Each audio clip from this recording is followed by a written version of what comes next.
આજે અમે આવી ગયા છીએ ભગોડા ગામ એટલે કે મોગલમાના દર્શન કરવા માટે।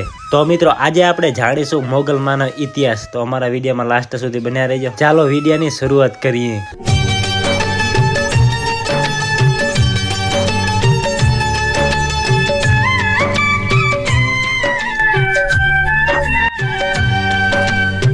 આ શ્રી મોગલમાનું મંદિર ભાવનગર જિલ્લાના તળાજા તાલુકાના ભગોડા ગામે આવેલું છે, જે મોગલધામ તરીકે ઓળખાય છે। આશરે 450 વર્ષ જેટલો પ્રાચીન ઇતિહાસ ધરાવતા આ માતાજીના સ્થાનનું અનેરું મહત્વ રહેલું છે। તળાજા તાલુકામાં પ્રકૃતિના ખોળે ચકલીના માળા જેટલું ભગોડા ગામ આવેલું છે। ખુલ્લા હરિયાળા ખેતરો અને અમી નજરોથી છલકાતા ભગોડા ગામે આઈ મોગલ બેઠી છે। આ ગામે આઈ મોગલ હાજરા હજુર છે। આ સ્થાન સાથે ઘણી પવિત્ર ઘટનાઓ અને કથાઓ જોડાયેલી છે। દેશ વિદેશથી આવતા લાખો હજારો શ્રદ્ધાળુઓની પરમ આસ્થાનું ધામ એટલે કે ભગોડા। તો ચાલો જાણીએ આ મોગલધામ ભગોડાનો ઇતિહાસ।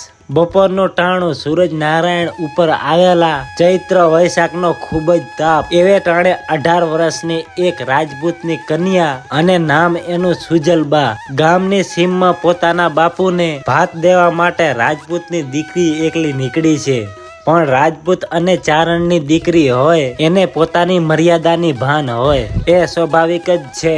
પણ રૂપ ગુણ ચરિત્ર લાજ આ બધું ભેગું માલી એક રૂપમાં સામાન્ય હાલી જાતી હોય એવી રાજપૂતાણી લાગતી હતી। ધીરા ધીરા ડગલા ભરતી જાય, ક્યાંક પોતાના માવતરે આપેલી શિખામણોને યાદ કરતી જાય, પોતે એક ક્ષત્રિયાણી છે એ વાતના અભિમાનમાં હરખતી જાય। વળી ક્યાંક ચારણ આયની ચરજુ ગણગણિયા કરે છે। 18 વર્ષની રાજપૂતની દીકરી ધીરે ધીરે ડગલા ભરતી એકલી હાલી જાય છે અને એમાં પાછળથી ઘોડલા આવતા હોય એવો અવાજ સંભળાયો। ઘોડાઓનો અવાજ સાંભળતા જ ઘોડાઓને જગ્યા આપવા રાજપૂતની દીકરી પડખે હટી ગઈ, પણ ઘોડા આગળ ના નીકળ્યા, પણ એ રાજપૂતની દીકરીને ઘેરીને ઊભા થઈ ગયા। ઘોડે અસવારના લીલા વેશ છે, મોટી દાઢીઓ છે।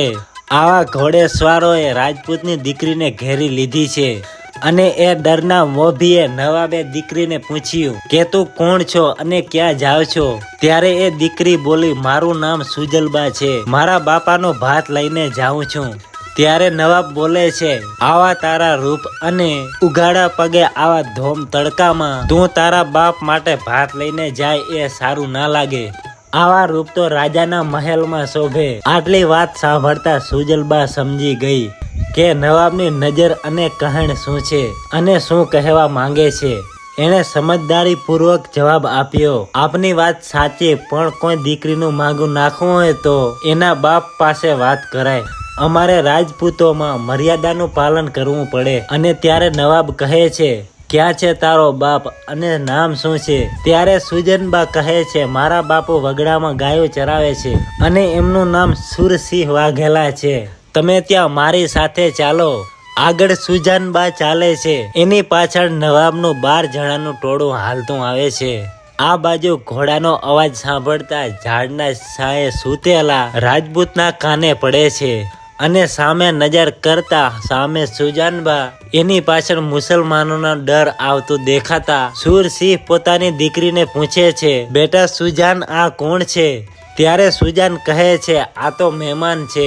ત્યારે એનો બાપ કહે છે, આવા મહેમાન? ત્યારે સુજાન કહે છે, આપણા રાજપૂતના ઘરે કોક દે આવા મહેમાન પણ હોય ને? ત્યારે સુરસિંહ કહે છે, બેટા આવા મહેમાન તો જોધપુરના રાજાને પોહાય અને હું સુરસિંહ વાઘેલા છું, મને આ ના પોસાય। જોડાને અકબર પોસાય, બાકી મારી દીકરી જો કડીના બાદશાહને ત્યાં હોય તો હું રાજપૂતાણીના પેટનો ના કહેવાઉં। ત્યારે સુજાન કહે છે, બાપુ લગન તો દેવા પડશે। ત્યારે સુરસિંહ કહે છે, તોય દેવા પડશે બેટા? ત્યારે સુજાન કહે છે, હા બાપુ।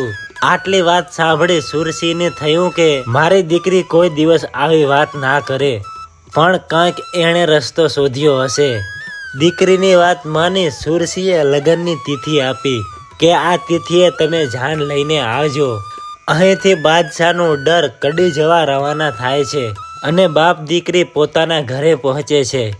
સાંજે સુરસિંહ પોતાની દીકરીને પૂછે છે, બેટા શું વિચાર્યું છે તે? ત્યારે સુજાનબા એટલું બોલ્યા, રાજપૂતને વિચારવાનું ના હોય, નિર્ણય લેવાઈ ગયો હોય ત્યારે સુરસિંહ કહે છે, બેટા મને તો મરવા સિવાય કોઈ ઉપાય નથી દેખાતો.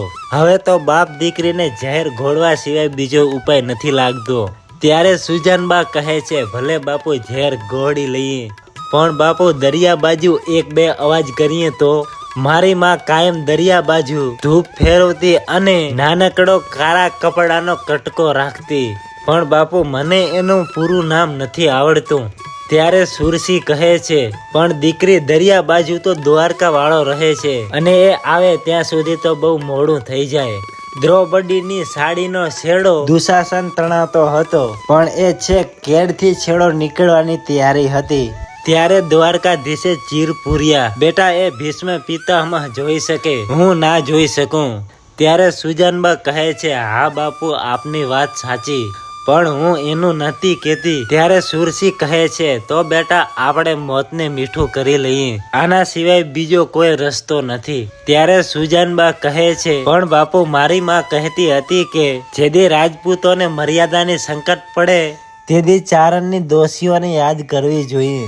જે આયુને યાદ કરે એને મરવાનું ના હોય. આયુ આપની વારે જરૂર આવશે, હું એની વાત કરું છું. ત્યારે સુરસિંહ કહે છે, બેટા તો માતાજીની વાત કરે છે? ત્યારે સુજાનબા કહે છે, મને આ આયુના નામ યાદ નથી, પણ એ દરિયા કાંઠે બેઠી છે, મને એનું નામ યાદ નથી આવતું. વાત કરતા અચાનક આયુના નામ જીભેથી નીકળે છે, બાપુ એ આય મોગલ. હા બાપુ એનું નામ મોગલ છે.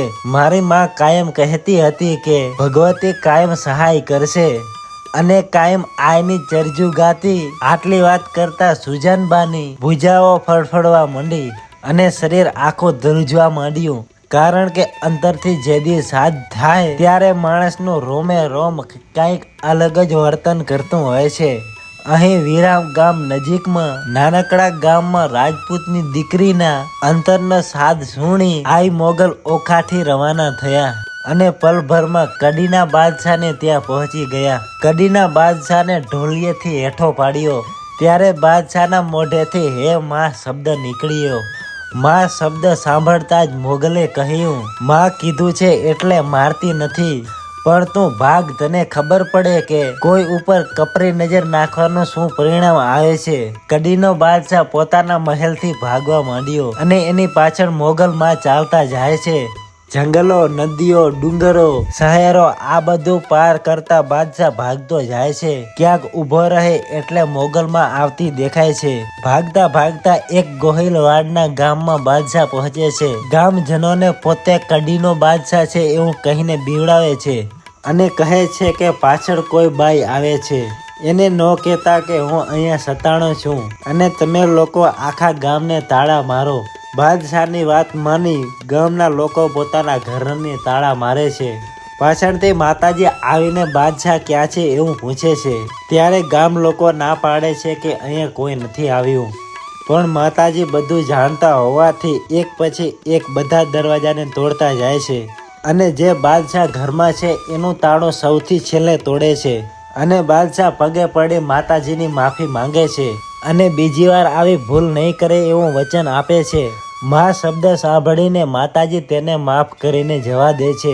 બાદશાહના ગયા પછી માતાજી એક ગામમાં ઊભા છે.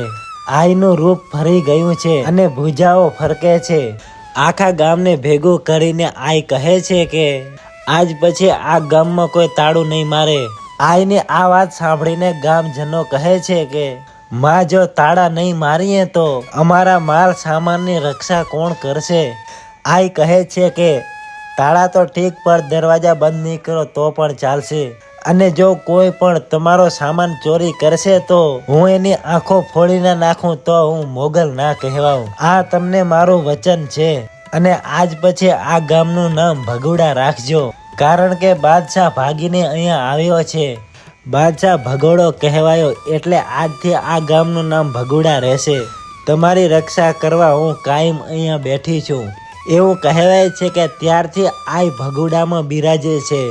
આજ પણ ભાવનગર જિલ્લાના તળાજા પાસે આઈ મોગલનું ભવ્ય મંદિર છે.